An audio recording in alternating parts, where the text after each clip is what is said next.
Este capítulo en particular es muy poderoso y se conecta con Génesis 19. En Génesis 19 está la destrucción de Sodoma y Gomorra.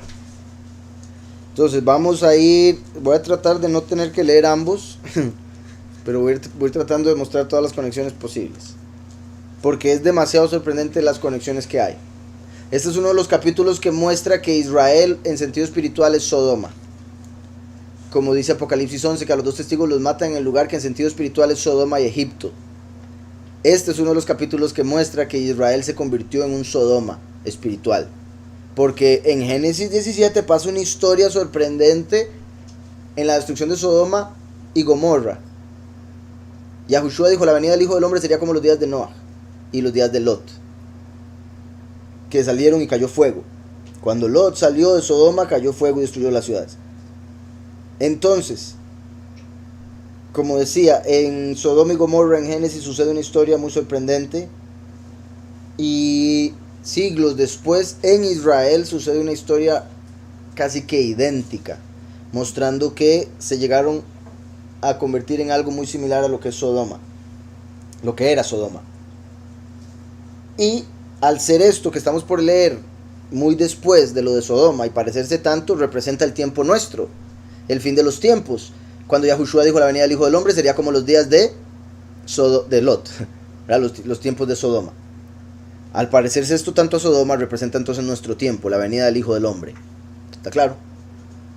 Dice, en aquellos días cuando no había rey en Israel, una vez más, en aquellos días, fin de los tiempos. Si lo vemos de una manera profética, históricamente está refiriendo a ese tiempo, obviamente hace mucho. Cuando no había rey en Israel, porque esto estaría representando cuando apenas se está manifestando el Hijo del Hombre para obtener el reino. Hubo un levita que vivía como forastero en la parte más remota de los montes de Efraín. Esto es clave.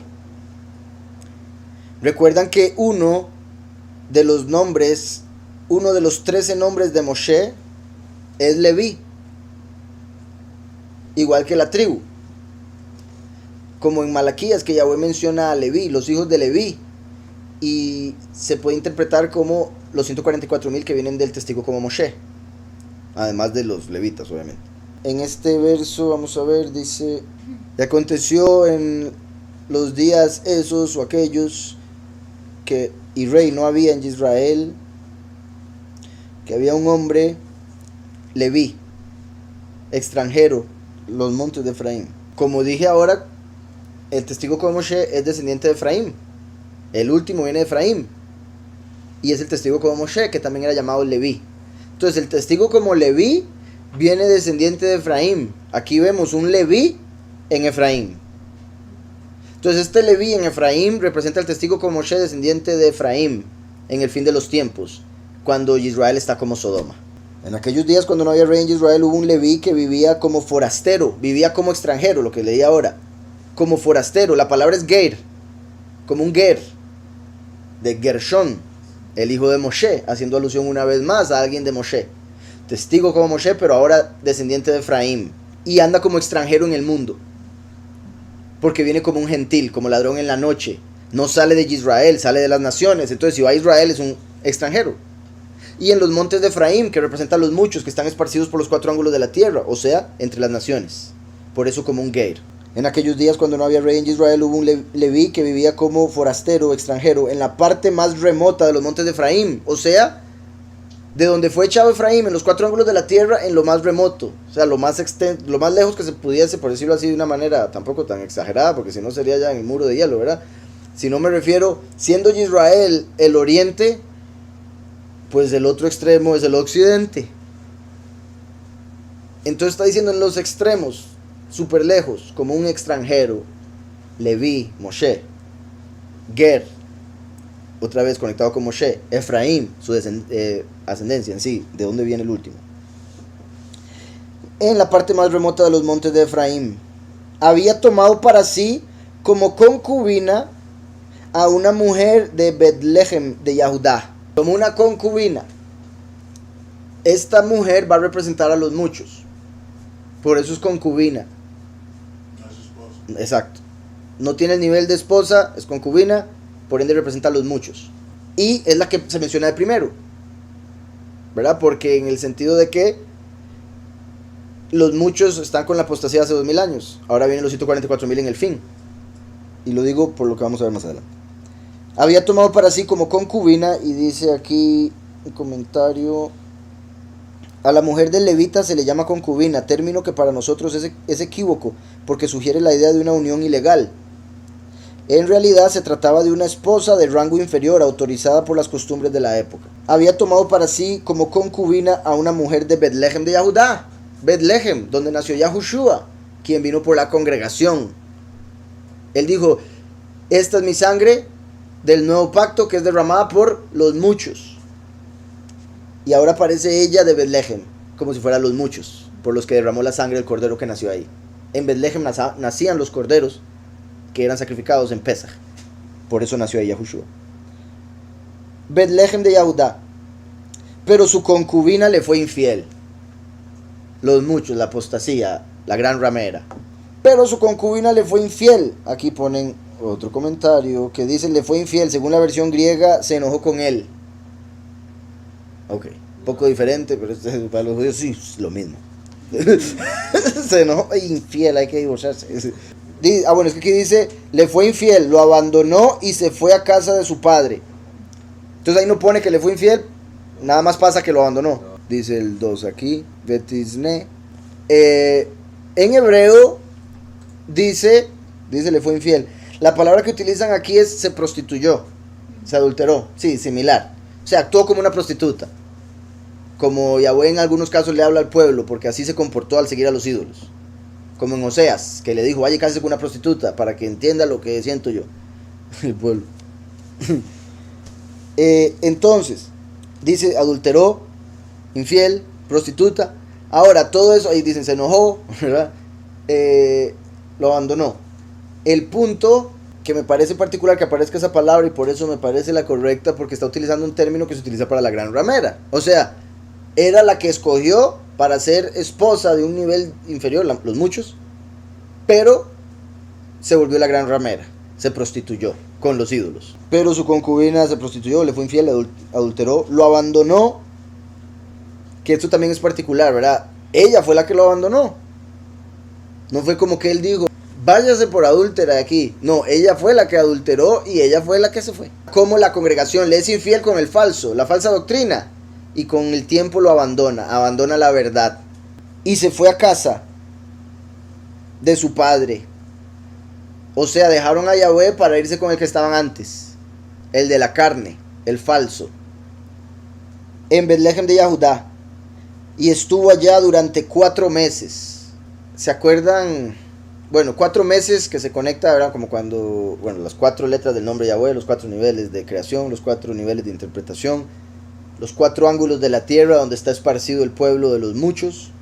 También se conecta con el momento en que Yahushua les dice, ustedes dicen que faltan 4 meses para la cosecha, pero vean los campos que ya están blancos. 4 meses, refiriéndose a la cosecha. El tiempo cuando viene la cosecha de los pocos y los muchos, y la mujer en otras. Ya viene el tiempo de la cosecha, 4 meses, y la mujer está donde el papá enojaba.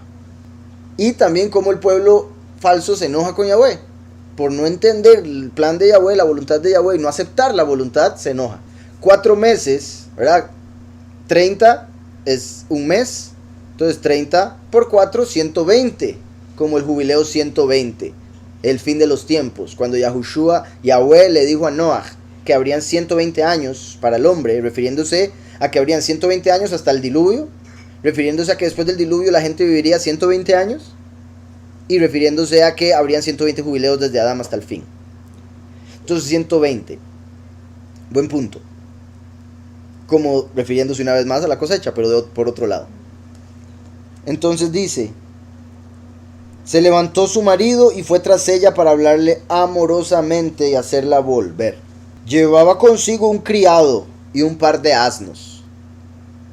Llevaba un criado que representa al testigo Eliyahu. Entonces el Leví, el criado, testigo con Moshe, testigo Eliyahu. Y van en asnos porque vienen con juicio, como cuando Yahushua entró en un asno a Jerusalén. Y Yahushua, eso ahí estaba representando la venida del último, por eso le dijeron hijo de David, y él no rechazó ese título a pesar de que ya lo había hecho antes. porque ahí estaba representando algo profético. Entonces dice, llevaba consigo un criado y un par de asnos. La mujer lo hizo entrar en la casa de su padre. Al verlo, el padre de la joven salió a recibirlo gozoso. Vean que este hombre era también extraño. Y muestra una vez más el poderoso negativo al que sigue la congregación falsa. Lo detuvo su suegro, el padre de la joven, y se quedó en su casa 3 días, comiendo, bebiendo y alojándose allí, como los 3 primeros años del ministerio de los 2 testigos. Vea que tuvo que hacer un viaje larguísimo para ir a recoger a la mujer que se había quedado en Betlehem. Como los 3 años del testimonio de los 2 testigos hasta llegar a Betlehem, donde después, no en Betlehem exactamente, pero donde los van a terminar matando en Israel. Entonces los 3 días como 3 años, y obviamente también se conecta con los 3 días de Yahushua muerto, para nosotros poder cumplir lo que Yahweh nos pone, y obviamente los 3 días en que los 2 testigos van a estar muertos también, 3 días y medio.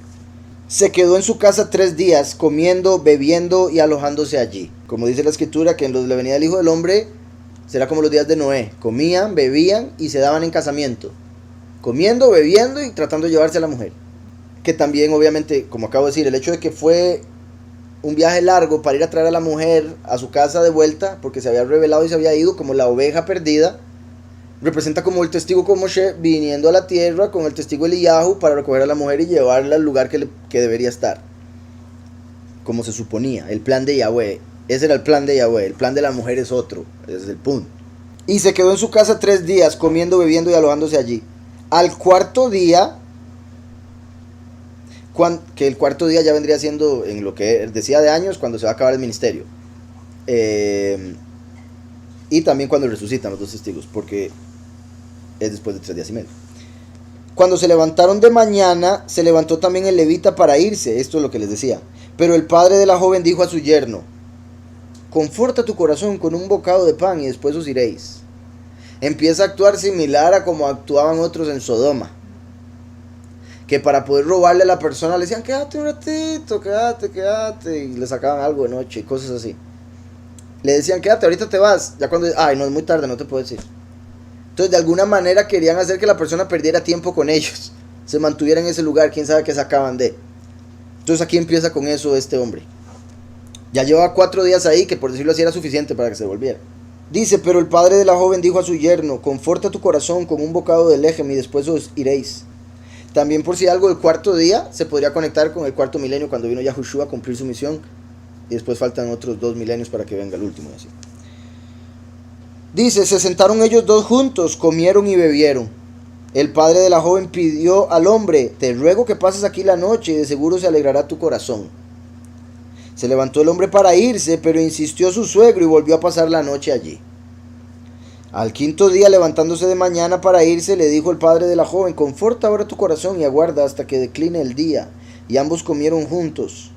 Luego el hombre se levantó para irse con su concubina y su criado. Entonces su suegro, el padre de la joven, le dijo: ya el día declina y va a anochecer, te ruego que paséis aquí la noche, puesto que el día se acaba. Duerme aquí para que se alegre tu corazón. Mañana os levantaréis temprano y os pondréis en camino y te irás a tu casa. Pero el hombre no quiso pasar allí la noche. Entonces esto que está por suceder a partir de ahora fue por ese hombre, el suegro, que no le dejaba irse, que representa al espíritu maligno, a la entidad, al poderoso falso que adoran en la doctrina falsa los muchos, atrasando, llevando a la persona a dormir, al sueño, en vez de estar despierto como las vírgenes prudentes con las lámparas, a que duerma, a que no siga su camino, a que no vaya a su lugar, a que no se lleve a la mujer, etcétera, etcétera. Pero ya era muy tarde, esa vez dijo: no, yo no voy a seguir en estas, este papá me va a llevar aquí toda la vida, este suegro. Entonces, dice: pero el hombre no quiso pasar allí la noche, sino que se levantó y se fue, lo cual no es recomendado. Salomón, entre los 3 consejos más fuertes, es no viajar de noche, principalmente cuando no habían carros y todas esas cuestiones. O sea, hoy en día seguro, carro, un montón de cosas, ¿verdad? Pero en el pasado viajar de noche era súper peligroso. Se puede decir que hoy en día es más peligroso que de día, pero casi que no lo notamos por la forma en que funciona el mundo hoy en día. Él dice: me voy, un consejo que Shlomo dice, ese consejo vale oro. No salir de viaje de noche vale oro, no lo hagan. Él lo hizo. Y esto una vez más se conecta con viniendo como ladrón en la noche. El testigo como Moshe, viniendo como ladrón en la noche. Vean que ya había llevado ahí 5 días. Dice, al quinto día levantándose de mañana para irse, dijo al padre de la joven, conforta tu corazón y aguanta hasta que decline el día. Y ambos comieron juntos. Luego el hombre se levantó para irse con su concubina y su criado, todo su suegro. El padre de la joven le dijo, ya el día declina, va a anochecer, te ruego que pases aquí la noche, puesto que el día se acaba. Duerme aquí para que se alegre tu corazón. Mañana os levantaréis temprano y os pondréis en camino y tiráis a tu casa. Entonces era la noche del quinto día. La noche del quinto día, ya entrando, a punto de entrar el sexto día. Que se conecta con el último viniendo para el sexto milenio, o sea, el fin del sexto milenio. En este caso, obviamente, hay una diferencia ahí, que sería el fin del quinto. Pero el hombre no quiso pasar allí la noche, sino que se levantó y se fue. Llegó frente a Jebús, que es Jerusalén. Vean que menciona a Jebús para mostrar que no era una ciudad apartada para Yahweh. Ahí estaban los jebuseos todavía, por decirlo así. Como mi punto es como el Jerusalén de hoy en día, que no es el verdadero, no es del Padre. Entonces llegaron a Jerusalén. Dice, llegó frente a Jebús, que es Jerusalén, con su par de asnos ensillados y su concubina. Dice, estando ya junto a Jebús, el día había declinado mucho, y dijo el criado a su soberano, ven ahora, vamos a esta ciudad de los jebuseos, para que pasemos en ella la noche. Fueron a Jerusalén. Estaban los jebuseos todavía, porque fue en el tiempo de David que fue conquistada ya esa tierra. Entonces dice, ven ahora y vamos a esta ciudad de los jebuseos para que pasemos en ella la noche. Su soberano le respondió, no iremos a ninguna ciudad de extranjeros, que no sea de los hijos de Israel, sino que seguiremos hasta Gabá. Entonces vea cómo dice también su soberano en el sentido de la autoridad o lo que representa como soberano, como dice Paulus, que se manifestará el soberano mismo con voz de mando para recoger a los de la cosecha. Entonces le dice, vamos a Jebús. Y él dice, no, yo no me voy a quedar con ningún extranjero, estos son unos impíos, no creen en el poderoso nuestro. Vamos a los de Israel, porque ellos sí son pueblos, son hermanos. Entonces dice, no iremos a ninguna ciudad de extranjeros, que no sea de los hijos de Israel, sino que seguiremos hasta Gabá. Dice aquí, Gabá significa en hebreo colina, la ciudad se llamaba también cabeza de, no sé por qué, sí, bueno, Gabeá de Benjamín y Gabá de Saúl, y se encontraba a 6 kilómetros al norte de Jerusalén. Entonces, básicamente dijo, nos sigamos unos 6 kilómetros más y ahí descansamos. 6 kilómetros, como el sexto milenio, ¿verdad? Lo que ahora sí decía, el final del sexto milenio. Aquí ya también está declinando mucho, eso quiere decir que ya están por entrar al otro día, que ya vendría siendo el sexto. Su soberano respondió, no iremos a ninguna ciudad de extranjeros que no sea de los hijos de Israel, sino seguiremos hasta Gabá. Y añadió, ven, sigamos hasta uno de esos lugares para pasar la noche en Gabá o en Ramá. Ramá también, un lugar elevado, un lugar alto. Así pues siguieron adelante, y cuando se les puso el sol estaban junto a Gabá, ciudad de la tribu de Benjamín. Aquí, ¿verdad? Cuando dice declinando se refiere a que el sol después del mediodía empieza a declinar. Ya cuando se puso, ya es de noche, y ya en ese tiempo no deberían andar viajando nadie en ese tiempo. ¿Estamos? Entonces se apartaron del camino y entraron. Así pues siguieron adelante, y cuando se les puso el sol estaban junto a Gabá. Duraron ahí esos kilómetros hasta que se puso el sol. Ciudad de la tribu de Benjamín. Benjamín, recuerden que es un nombre que se le puso, que representa dos cosas. Benjamín, hijo de la mano derecha, los que deberían seguir a Mashiach. O Benjamín, hijo de Días, los que vendrían en el fin de los tiempos, porque fue el último hijo que tuvo Jacob. Entonces lo puso hijo de Días porque era el hijo de sus días finales, en el sentido de sus últimos años. Eran hermanos, Israel, representan a los del fin de los tiempos una vez más, y a los que deberían servir a Yahushua, que está a la derecha del Padre. Entonces se apartaron del camino y entraron en Gabá para pasar allí la noche, pero se sentaron en la plaza de la ciudad. Vean eso, se sentaron en la plaza de la ciudad. Ya con eso voy a ir a hacer una conexión con Génesis 19. Vean que hace hasta el mismo número de capítulo. Llegaron pues los dos malajim a Sodoma. Esos dos malajim representan a Leví y su criado. Los dos testigos en realidad. Los dos malajim, como Leví y su criado, representan a los dos testigos. Llegaron pues los dos malajim a Sodoma. Ellos llegaron a la tierra de Benjamín. A la caída, y vean esto, qué poderoso, bendito Yahweh. Porque a los dos testigos los matan en el lugar que en sentido espiritual es Sodoma y Egipto, donde mataron también a su soberano, o sea, Yahushua. lo mataron en Jerusalén. Y Jerusalén es parte de la tierra de Benjamín. Entonces, al ir a tierra de Benjamín, o sea, no fueron a Jebús porque todavía no era de Israel. Entonces fueron a la de la pura par, que ya la había conquistado Benjamín. Pero Jerusalén eventualmente sería de Benjamín también. Mi punto es, fueron a Benjamín y ahí está por sucederles algo que representa lo que va a suceder en cierta forma con los dos testigos cuando vayan a ese mismo lugar, tierra de Benjamín, Jerusalén. Dice Sodoma, y mi punto es, comparando Sodoma con tierra de Benjamín. En tierra de Benjamín está Jerusalén, entonces Jerusalén es como Sodoma según Apocalipsis 11 y 19, Génesis y Jueces. Estaba sentado a la puerta de Sodoma Lot. Al verlos, Lot se levantó a recibirlos, se inclinó hacia el suelo y les dijo: ahora mis soberanos, os ruego que vengáis a casa de vuestro siervo para alojarlos y lavar vuestros pies. Por la mañana os levantaréis y seguiréis vuestro camino. Ellos respondieron: no, esta noche nos quedaremos en la plaza. Entonces ellos dijeron: no, nos vamos a quedar aquí en la plaza. Ellos querían que les pasara algo para poder tener algo de una vez ya para traer el juicio. Y él dice: no, hombre, si se quedan en la plaza, usted no sabe lo que les va a pasar aquí. Vámonos mejor. Entonces ellos querían quedarse en la plaza, los dos malajim. Dice: no, esta noche nos quedaremos en la plaza. Pero Lot porfió tanto con ellos que fueron con él y entraron en su casa. ¿Ok? Me voy de vuelta a Jueces, que los cerró, no sé ni por qué. Entonces se apartaron del camino y entraron en Gabá para pasar allí la noche, pero se sentaron en la plaza de la ciudad, porque no hubo quien los acogiera en su casa para pasar la noche. Entonces, vean, él dice: no, vamos a los hermanos nuestros. Ahí encontramos lugar en 2 toques. Y gente que confiamos. Nadie les da lugar, como de esos otros ahí, que duerman en la calle, salados. Nadie les da lugar en Benjamín. Quizás en Jebús sí les hubieran dado, tristemente. Dice: pero se sentaron en la plaza de la ciudad, porque no hubo quien los acogiera en su casa para pasar la noche. Ahí están como los 2 ángeles en Sodoma. Llegó entonces un hombre viejo, como Lot, que venía de su trabajo del campo al anochecer, el cual era de los montes de Efraín. Una vez más, Efraín, que se conecta mucho con los del fin de los tiempos, y los muchos esparcidos por los 4 ángulos. Y vivía como forastero en Gabá. La misma situación de el Leví, que vivía como forastero por allá, en Gabá. Pero pues los habitantes de aquel lugar eran hijos de Benjamín. Entonces él era de Efraín, pero vivía en Benjamín, por eso era como forastero. Una vez más mostrando el último que viene de Efraín como un extranjero. Y ya vamos a ver por qué.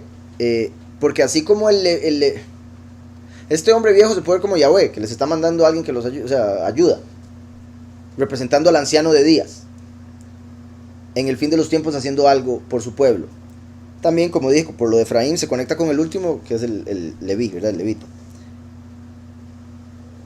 Dice: vivía como forastero en Gabá, pues los habitantes de aquel lugar eran hijos de Benjamín. Alzando el viejo los ojos, también Lot vivía como forastero en Sodoma. Él no era de ahí, pero se había ido a vivir ahí, igual que este anciano. Sí, venía de hacer su labor en el campo, dice, en la tarde, cuando ya estaba anocheciendo. Llegó entonces un hombre viejo que venía de su trabajo del campo al anochecer, el cual era de los montes de Efraín y vivía como forastero en Gabá, pues los habitantes de aquel lugar eran hijos de Benjamín. Alzando el viejo los ojos, vio aquel caminante en la plaza de la ciudad. Aquel caminante, porque es el que representa al buen pastor, el que va por el camino de Yahweh. Entonces lo llama el caminante. Alzando el viejo los ojos, vio aquel caminante en la plaza de la ciudad y le dijo: ¿a dónde vas y de dónde vienes? Él respondió: venimos de Betlehem de Yahudá y vamos a la parte más remota de los montes de Efraín, de donde soy. Estuve en Betlehem de Yahudá, pero ahora voy a la casa de Yahweh. Vean eso. Vean que ya está entrando casi al 6º día y está diciendo: voy para la casa de Yahweh, como en el final del 6º milenio el pueblo va para Yahweh. Y el último, al matarlo, con el testigo Eliyahu, cuando los matan, resucitan, ascienden al cielo en Apocalipsis 11 y se deja ver el arca en el templo. O sea, van al templo, a la casa de Yahweh. Estuve en Betlehem de Yahudá, pero ahora voy a la casa de Yahweh y no hay quien me reciba en su casa. Voy a la casa de Yahweh, pero nadie me quiere a la casa. O por decirlo así, voy a la casa de Yahweh porque aquí no encuentro dónde recostar mi cabeza. Como cuando dijo Yahushua: el Hijo del Hombre no tiene dónde recostar su cabeza. Las zorras tienen sus guaridas, las aves tienen sus nidos, pero el Hijo del Hombre no tiene dónde recostar su cabeza. Ahora, por si algo, el Hijo del Hombre es el último, y está hablando de Jacob cuando recostó su cabeza en una piedra, la piedra de Yahushua. Entonces Yahushua dijo eso porque él tenía que venir a convertirse en la piedra en la cual el último se iba a recostar. Entonces ahora el último sí tiene donde recostar su cabeza, pero eso es cuando lo matan, o sea, cuando lo envían al templo de Yahweh, o sea, como no lo quieren aquí, lo mandan al Padre. Entonces dice: voy a la casa de Yahweh y no hay quien me reciba en su casa. Tenemos paja y forraje para nuestros asnos, también tenemos lejem y vino para mí y para tu sierva, y para el criado que está con tu siervo. ¿Verdad? El punto le está diciendo: no nos tiene que dar nada, tenemos absolutamente todo, hasta el vinito, ¿verdad? Para disfrutar un ratillo ahí. Entonces, para la sierva tuya, ¿verdad? Que se refiere a la mujer que traía como... y el criado. O sea, la gente que anda conmigo, yo tengo comida para ellos, no se preocupe. Tenemos hasta dónde dormir. Bueno, en el sentido de... Bueno, lo estaba viendo como... acostándose donde sea, porque daban hasta paja. Obviamente se refiere a la comida de los asnos, se refiere a la comida de ellos, hasta la bebida. Tenemos paja y forraje para nuestros asnos, también tenemos lejem y vino para mí y para tu sierva, y para el criado que está con tu siervo, no nos falta nada. Vea que tienen pan y vino, porque Yahushua es la carne, es el pan y el vino, su carne y su sangre, pan y vino, de Pesaj. Eso es lo que comemos. Al comer el pan, estamos comiendo su carne, ¿verdad? Espiritualmente hablando. Cuando bebemos el vino, estamos bebiendo su sangre, estamos haciendo el pacto con él, creyendo en su sacrificio.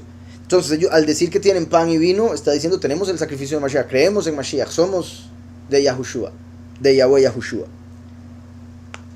Tenemos paja y forraje para nuestros asnos, que sería como tenemos doctrina para los muchos, tenemos doctrina para los pocos. También tenemos pan y vino para mí y para tu sierva, y para el criado que está con tu siervo. No nos falta nada. Vea que él dice, está hablando de la mujer como sierva y de él mismo como siervo del anciano. Y como dije, el anciano viene representando al anciano de días. El hombre anciano le dijo entonces: la paz sea contigo. Tu necesidad toda quede solamente a mi cargo, con tal que no pases la noche en la plaza. Vean qué hermoso. No, hombre, déjeme todo a mí, no se preocupe, usted no va a tener que poner nada, vámonos para la casa. Yo me encargo. Y es que hasta lo que le dice: con tal de que no pase aquí la noche, o sea, con tal de que no pase este peligro, yo me encargo de usted. Que hasta suena particular, porque es como diciendo: yo me tomo esa responsabilidad, porque después yo no me... Imagínense lo que sería después pasar al otro día y ver los muertos ahí y decir: híjole, eso me lo van a contar a mí porque yo debí llevármelos. La paz sea contigo, tu necesidad toda quede solamente a mi cargo, con tal que no pases la noche en la plaza.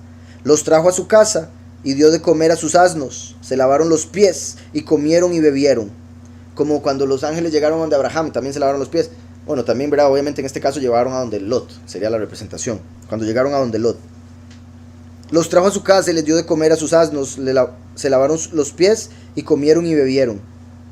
Pero cuando estaban gozosos, los hombres de aquella ciudad, hombres perversos, rodearon la casa, golpearon la puerta y le dijeron al anciano dueño de la casa: saca al hombre que ha entrado a tu casa para que lo conozcamos. Y eso no es de hola, mucho gusto, somos los... No. Lo conozcamos en el sentido, como dicen, bíblico. Querían tener relaciones sexuales con ellos, para que podamos intimidar con él, dicen Naví. Vean qué descaro.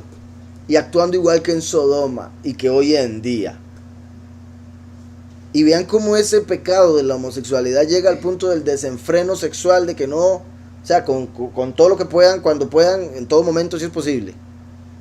Ni lo han visto ya. Ni lo han visto y ya quieren con él. Es nuevo en la ciudad, toca. Dice en Génesis 19, dice: no, esta noche nos quedaremos en la calle. Pero Lot porfió tanto con ellos que fueron con él y entraron en su casa. Allí les hizo banquete, coció panes sin levadura y comieron, conectándose con Matzot. Ellos tenían pan y vino, conectándose con Matzot. Los dos testigos empiezan en Matzot, ¿verdad? Por si algo. Yahushua terminó ahí. Entonces, dice: pero antes que se acostaran, rodearon la casa los hombres de la ciudad, los varones de Sodoma, todo el pueblo, desde el más joven hasta el más viejo, y llamaron a Lot gritando: ¿dónde están los hombres que vinieron a ti esta noche? Sácalos para que los conozcamos. Misma situación, casi que idéntica. Salió a su encuentro el dueño de la casa y les dijo: no, hermanos míos, Hasta les dice hermanos, no, hermanos míos, os ruego que no cometáis este mal, puesto que este hombre es mi huésped, no hagáis esta maldad. Como diciendo, me van a dejar malísimo a mí, somos hermanos, yo le estoy ayudando a él, y ustedes quieren hacer eso. Puesto que este hombre es mi huésped, no hagáis esta maldad. Aquí, vean esto, que esto es una de las cosas que me dice, ¿what? Aquí está mi hija virgen y la concubina de él. Y él le dijo, ¿what? ¿Cómo que? La ofreció. Aquí está mi virgen, también está allá. Vean qué sorprendente. Le ofrece su hija virgen, porque en ese tiempo él está diciendo, ella al menos es mía, este hombre no. Y soy responsable por su vida.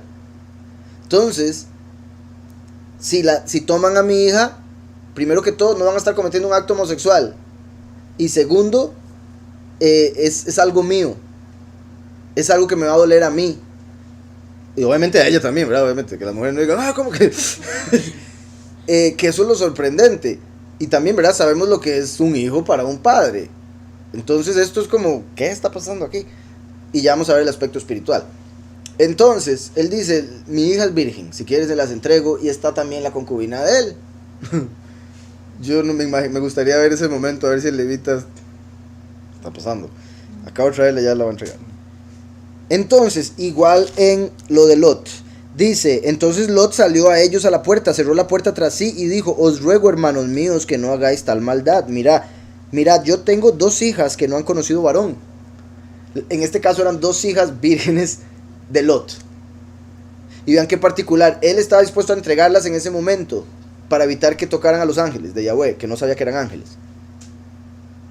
Y se podría decir, después ellas lo embriagan a él y él tiene hijos con ellas, de donde vienen Moab y Amón, que fueron negativos. Solo que de Moab vino Ruth, positivo, porque de ahí vino David. Pero mi punto es como quizá el que Lot estuviese dispuesto a hacer esto es una de las razones por las que después pasó eso tan negativo con sus propias hijas. ¿Sí me explico? Entonces, dice, mirad, yo tengo 2 hijas que no han conocido varón, os las traeré y podrás hacer con ellas lo que bien os parezca, solamente que a estos varones no les hagáis nada, ya que han venido al amparo de mi tejado. Aquí ponen, de acuerdo con las costumbres del Antiguo Oriente, la obligación de proteger la vida de un huésped era aún más importante que el honor de una mujer. En ese tiempo, ¿verdad? Por eso Yahushua vino a elevar el honor de la mujer. Aquí hay otro comentario, dice, esta propuesta es tan sorprendente como la de Lot en Génesis 19, 7 y 8. En el Antiguo Oriente el honor de una mujer era considerado menos valioso que el apartado deber de la hospitalidad, que obligaba a defender a cualquier precio la vida de la dignidad del huésped. Entonces, tristemente lo ponen así, como la mujer no valía tanto. Yo lo pondría, como lo acabo de decir, en el sentido de valía tanto la responsabilidad sobre la vida de otras personas que no tuvieran nada que ver con su familia, que él estaba dispuesto a entregar parte de su familia. Vean que en el caso de Lot, él dijo, mis 2 hijas. En este caso, él tenía solo una hija, entonces entregó también la concubina. Pero en este caso también hay una que es virgen y otra que es no virgen, ¿verdad? Que hasta había actuado como ramera. Bueno, salió al encuentro su dueño, el dueño de la casa, salió a su encuentro el dueño de la casa y les dijo, no, hermanos míos, os ruego que no cometáis este mal, puesto que este hombre es mi huésped, no hagáis esta maldad. Aquí está mi hija virgen y la concubina de él. Yo os las sacaré ahora, humilladlas y haced con ellas como os parezca, pero no hagáis a este hombre cosa tan infame. Dice después, pero ellos no lo quisieron oír. ¿Cómo? ¿Cuál virgen? ¿Cuál mujer? Guácala. Qué sorprendente. Vean cómo el nivel que estaban de maldad, lo hundidos que estaban, que una mujer virgen, que normalmente por ¿verdad? Los hombres eso lo ven como, y aquí dicen, no, hombre, quite guácala, queremos ese hombre. Y vemos lo retorcido que está el mundo representado por esto acá. Dice, pero ellos no lo quisieron oír, así que el levita, vean, así que el levita tomó a su concubina y la sacó. El mismo levita dijo, uy, mi chiquita, da lo que tocó. Usted se había ido, ¿verdad? ¿A usted le gusta eso de andarse metiendo con otros? ¿Usted no quería volver conmigo? Vaya, ya fuera otro besito, ya salgo.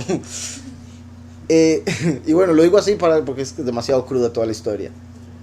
No hay No hay forma de verlo de alguna manera normal, me parece.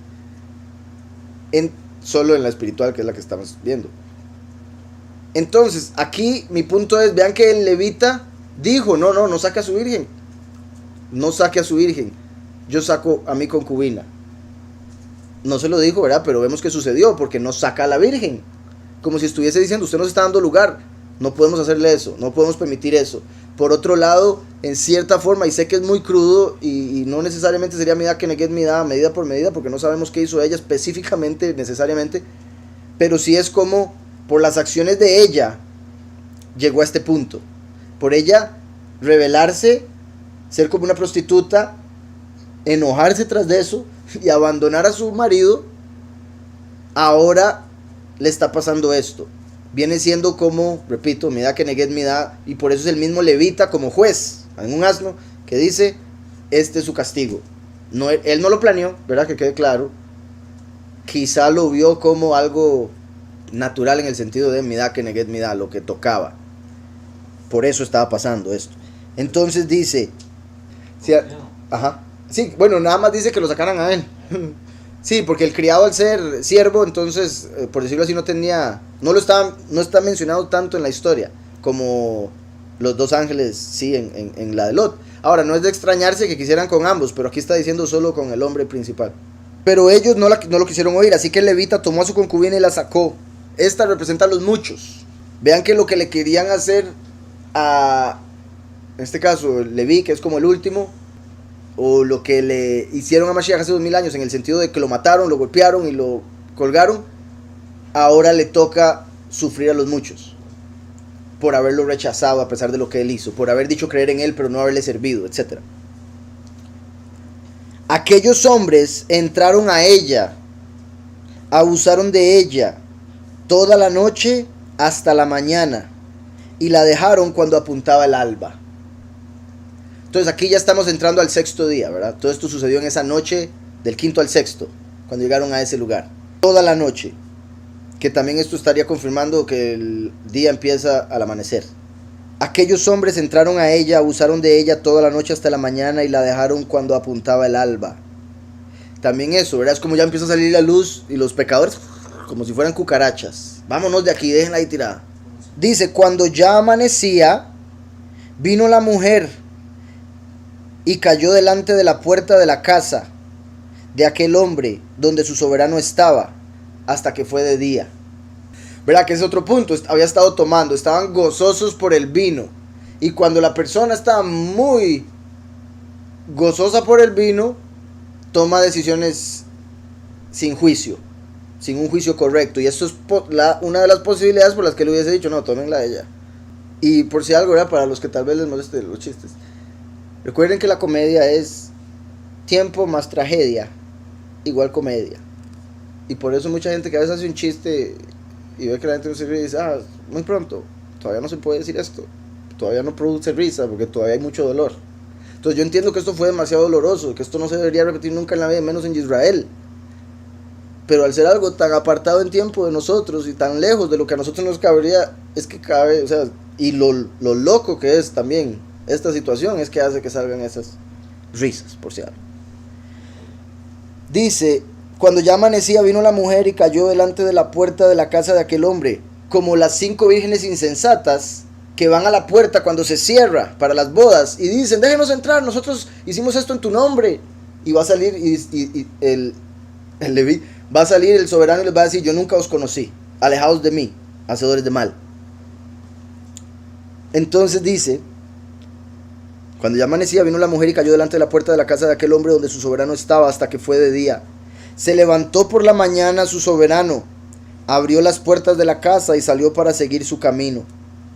Pero allí estaba su concubina, tendida delante de la puerta de la casa, con las manos sobre el umbral. ¿A qué les suena esto? ¿Se acuerdan a Dagón? Primera de Samuel 5:4 dice, al levantarse de nuevo de mañana, al siguiente día, Dagón había caído postrado en tierra delante del arca de Yahweh. Vean que este hombre, el levita, representa al último, y el último es el arca de Yahweh. Por eso dije que se deja ver el arca de Yahweh en el templo cuando ascienden, en Apocalipsis 11. Él es el buen pastor que pasa por la puerta, que es Yahushua. ella está ante la puerta y sale el hombre, como el arca. Se deja ver el arca. Y dice, todavía en Samuel, al levantarse de nuevo de mañana, al siguiente día, aquí está de mañana igual, ¿verdad? Dagón había caído postrado en tierra delante del arca de Yahweh, y la cabeza de Dagón y sus 2 manos estaban cortadas sobre el umbral. Umbral, como una puerta, era por donde pasaban. Pero en este caso se conecta con este lugar, como la puerta, las manos sobre el umbral. O sea, esta concubina representa a una mujer que adora al pez. Una mujer que adora a Dagán, ¿verdad? Que también habíamos visto ahora hace unos minutos. El poderoso del grano. Dagón, el dios pez. Lo ponen ante el arca y salió al otro día, estaba quebrada su cabeza y sus manos sobre el umbral. Esta mujer adoraba a ese poderoso y por eso le pasó lo mismo, el mismo destino. A pesar de que esto fue antes, por si algo. ¿Sí está claro la relación entre los dos eventos? Entonces, se levantó por la mañana su soberano y abrió las puertas de la casa y salió para seguir su camino. Pero allí estaba su concubina tendida delante de la puerta de la casa con las manos sobre el umbral. El levita le dijo, levántate y vámonos. Pero ella no respondió. Entonces aquel hombre la levantó y echándola sobre su asno se fue a su lugar. Al llegar a su casa tomó un cuchillo, echó mano de su concubina, la partió por sus huesos en 12 partes y la envió por todo el territorio de Israel. Entonces, cuando vio que estaba muerta, ¿verdad? Porque no le respondió, se dio cuenta que estaba muerta. Se sorprendió de la maldad que había en Israel. Dijo, me la tengo que llevar y hacer dar testimonio de este evento de una manera grotesca para que sea demasiado claro. Como lo que estaba diciendo, la misma historia es demasiado sorprendente. Entonces él dice, voy a hacer algo bien radical. No voy a mandar cartas. Voy a mandar pedazos de su cuerpo. Exacto, porque imagina una carta, ay, si le hicieron tal cosa, ese levita, no importa, ese es de tal, de Efraín. Pero le llega una parte de carne, imagina usted que... sí, voy a mandar una prueba de todo lo que sucedió. Todo el mundo va a tener que verlo. Porque sí, una cosa es ver eso, no me imagino, espantoso. Entonces, separó su cuerpo en 12 partes. Lo cual en cierta forma se parece a la historia de cuando Set mató a Osiris. Y Isis cortó el cuerpo de él. Set cortó el cuerpo y Isis recogió cada parte y lo volvió a unir y no encontró el pene. Entonces fue donde hizo el obelisco. Entonces por eso el obelisco representa el pene de Osiris, el falo. Porque Isis tuvo que hacerlo de barro cuando no encontró esa parte. Fue la única parte que no encontró. Imagino, Isis malísima la esposa. Entonces, como Isis, o más bien en realidad como Set, que parte el cuerpo de Osiris y lo manda por todo lado, y me refiero porque hasta el número es parecido, uno es 13, este es 12, pero se perdió el falo, entonces terminaron siendo 12. ¿Sí me explico? Entonces, volviendo a esta historia, vean que sorprendente, al llegar a su casa tomó un cuchillo. Recuerden que esta concubina que acaba de morir representa a los muchos que van a tener que morir para poder entrar. ¿Por qué? Por su rebelión, por su adulterio espiritual en la apostasía los últimos 2000 años. Los últimos 2000 años, y aquí verá, ya para este momento están en el 6º día, y es hasta más adelante, entonces ya vendría siendo el final del 6º milenio, el fin de la historia humana. Pero ella no respondió, entonces aquel hombre la levantó y echándola sobre su asno se fue a su lugar. Al llegar a su casa tomó un cuchillo, echó mano de su concubina, la partió por sus huesos en 12 partes, o sea, las 12 tribus, como dando a entender que incluso los muchos, voy a decir, muchos de los muchos, son de las 12 tribus. Los otros son gentiles que Yahweh va a incluir, pero Yahweh no menciona las tribus con respecto a los muchos, solo con respecto a los 144,000, 12,000 de cada tribu. Como dije, los muchos vienen de las 12 tribus, como Yahushua que vino y dijo, yo vengo por las tribus perdidas de Israel. Con eso se refería a las 10 que estaban lejos de Israel en ese momento, y lejos de Yahweh principalmente. Y la envió por todo el territorio de Israel. Y todo el que veía aquello decía, jamás se ha hecho ni visto tal cosa desde el tiempo en que los hijos de Israel subieron de la tierra de Egipto hasta hoy. Considerad esto, tomad consejo y hablad.